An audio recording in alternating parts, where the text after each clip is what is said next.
Esse dia ele é extremamente histórico e valioso, e eu quero aqui saudar, de forma até emocionada, cada um dos cearenses que perdeu pessoas por conta da pandemia, por conta do Covid.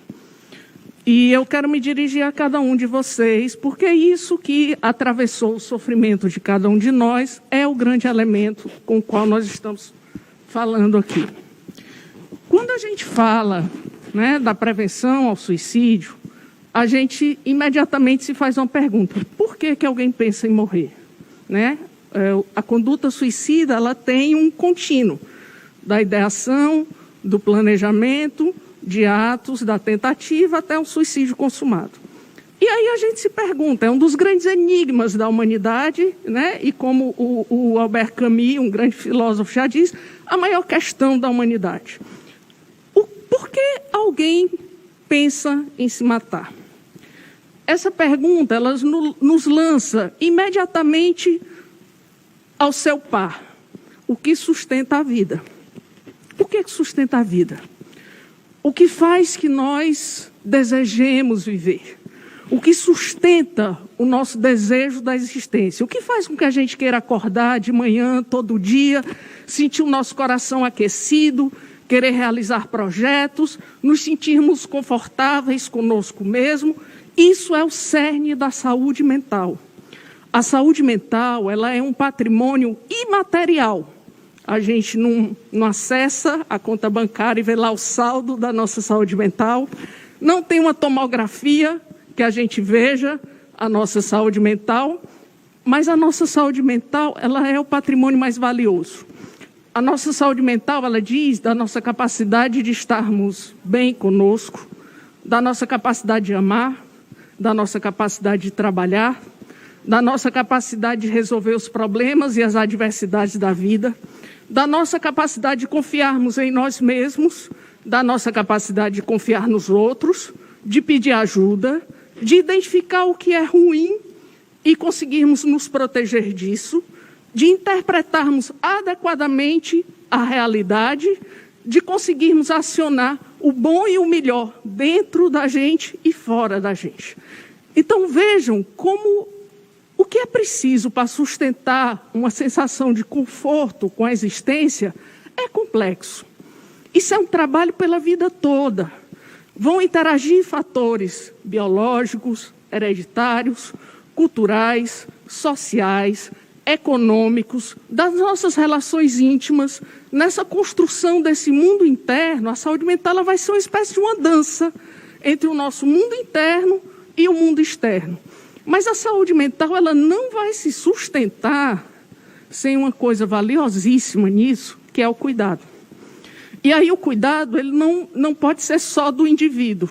O cuidado ele precisa da existência de políticas públicas. Ele precisa de uma rede, principalmente quando a gente não tem condições de cuidar bem da gente sozinho. Todos nós precisamos de ajuda. Não existe nenhum ser humano que escape ao sofrimento, que não precise de ajuda em algum momento da sua vida. Diante da pandemia, nós nos vimos lançados a uma coisa muito interessante e complexa. Adoecemos por conta de um patógeno conhecido e identificado, coronavírus. Um vírus que a gente conhece, identifica, sabe o que é aquilo e causa essa devastação. Não tem patógeno para o suicídio. Quando a gente tem uma coisa identificada, mesmo assim, veja a complexidade dos cuidados. E quando é algo que diz da subjetividade humana, da forma como eu vou lidar comigo, com a minha vida, como eu vou me perceber, como eu vou perceber o mundo, como eu vou poder administrar os desafios, e não tem um patógeno conhecido. Porque a existência é complexa. A vida é complexa e é dinâmica. Às vezes a gente está muito bem, acontece alguma coisa e a gente se desorganiza. Algumas pessoas conseguem se reorganizar sozinhas, outras não. E aí a gente tem uma questão fundamental, os cuidados. O que alguém precisa para poder sustentar a sua vida? A gente precisa de saúde, a gente precisa de educação, a gente precisa de políticas de proteção social, a gente precisa de assistência, a gente precisa de habitação, a gente precisa de renda, a gente precisa de trabalho, a gente precisa de lazer, a gente precisa de cultura, a gente precisa de esporte, a gente precisa de amor, cuidado e proteção. E aí a gente chega num outro ponto que eu gostaria de frisar aqui. Temos 1 bilhão de pessoas com transtornos mentais no mundo. 1 bilhão. Bi de bola. 1 bilhão. Mais de 300 milhões de pessoas com depressão. Mais de 300 milhões com depressão. Isso não é à toa, né? Esse sofrimento, ele tem a ver com uma série de questões. Mas eu queria ressaltar um dos pontos mais valiosos, que é assim. A Organização Mundial de Saúde, ela pontua que a violência é um dos maiores agravos à nossa saúde mental. E a violência, ela tem múltiplas manifestações. Ela ataca o vínculo, que é uma coisa fundamental para o nosso bem-estar, a solidão, o isolamento, não ter com quem contar, a sensação de que você poderia desaparecer do mundo e ninguém sentiria a sua falta, de que ninguém lhe ama, de que ninguém se importa com você e que as redes sociais não dão conta disso. Não basta você ter milhares de seguidores, você precisa ter pessoas que lhe amem verdadeiramente, que você se sente confortável com a sua existência e onde você se sente visto. A invisibilidade, ela é parceira da morte. Porque quem não é visto não é cuidado. Eu só cuido de quem eu vejo. E muitas vezes eu só vejo quem eu considero digno de existência. Então, a violência do racismo estrutural, a violência do desamparo, a violência da ausência de políticas públicas, a violência do desamor, a violência da injustiça social, a violência da indiferença, a violência do preconceito contra a comunidade LGBTQIA+, a violência contra os marcadores culturais, por exemplo, com a população indígena, a população quilombola, a violência contra a comunidade surda, a violência que ela impede a existência da diferença. Se eu não puder ser respeitado e amado na minha diversidade, como é que eu posso existir?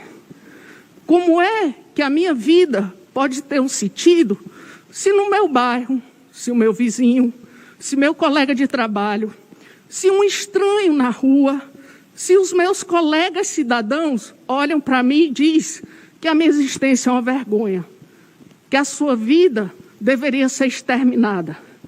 A violência, ela vai minando o nosso conforto conosco.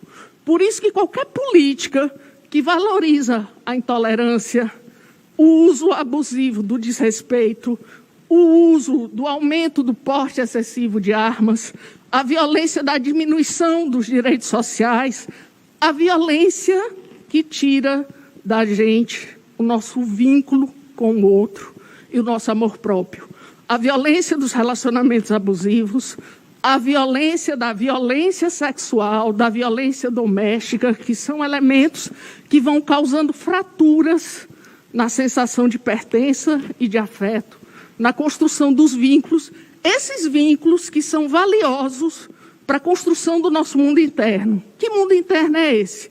O que sustenta a vida diante dos desafios? O mundo interno da nossa autoestima, da nossa esperança, da nossa criatividade, do nosso bem-estar, da nossa possibilidade de usar nossos recursos para resolver os problemas e da nossa confiança no outro. A violência mina a nossa confiança no outro. Ela mina que se eu ficar frágil, triste, desamparado, e que não tem nenhum ser humano que fuja a isso, mas ela mina que se eu ficar nessa condição, eu não vou ter quem se importe comigo.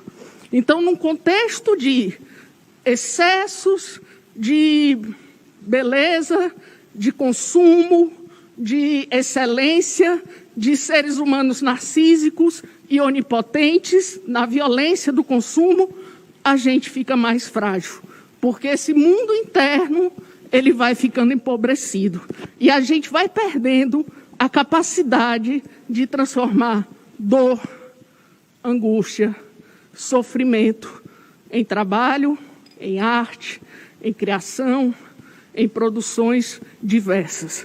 Por isso que é tão importante o fortalecimento das políticas de arte e cultura, também na área da saúde mental. Nós precisamos dos arte-educadores, nós precisamos de psicólogos nas escolas, nós precisamos da garantia dos profissionais de saúde, porque a rotatividade profissional...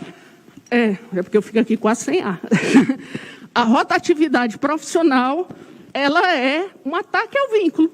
Imagine se cada dia que você chegasse em casa, a sua mãe fosse outra pessoa. Como é que a gente se vincula e confia se quem cuida da gente muda toda hora? Como é?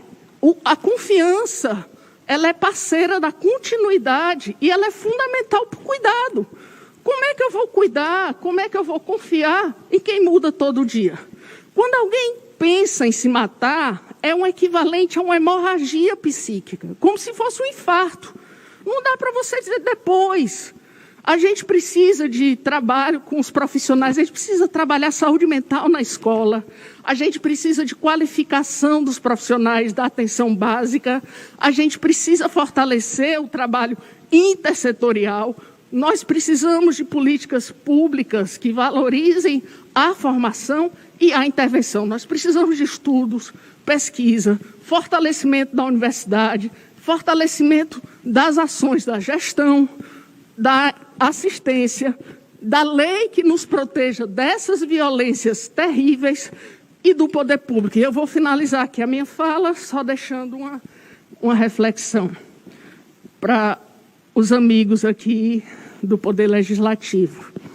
Gente, o poder é ilusório. O poder é uma grande ilusão. O poder não nos protege da dor, do sofrimento.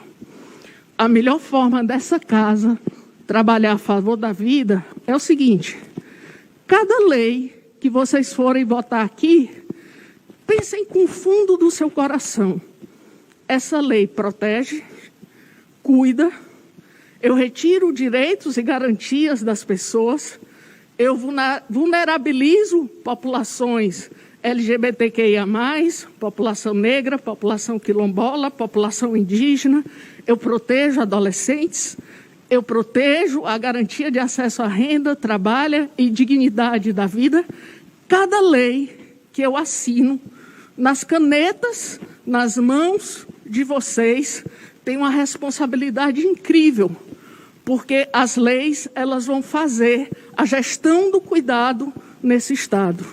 Então, eu gostaria muito que vocês fossem mais defensores, né, realmente de uma forma impositiva, contra qualquer possibilidade que leve à violência, ao desamparo, para que cada um que sofre nesse Estado diga assim: eu não estou só, eu posso contar com o meu posto de saúde, eu posso contar com o meu professor, eu posso contar com assistente social, eu posso contar com algo que vai chegar quando a dor me atravessar de uma forma pungente, dilacerante, que a esperança me faltar, de alguma maneira eu vou olhar e vou ver que quando me faltar amigos, quando me faltar família, quando me faltar os meus recursos internos, o poder público estará do lado, me protegendo e me cuidando. Então, muitíssimo obrigado.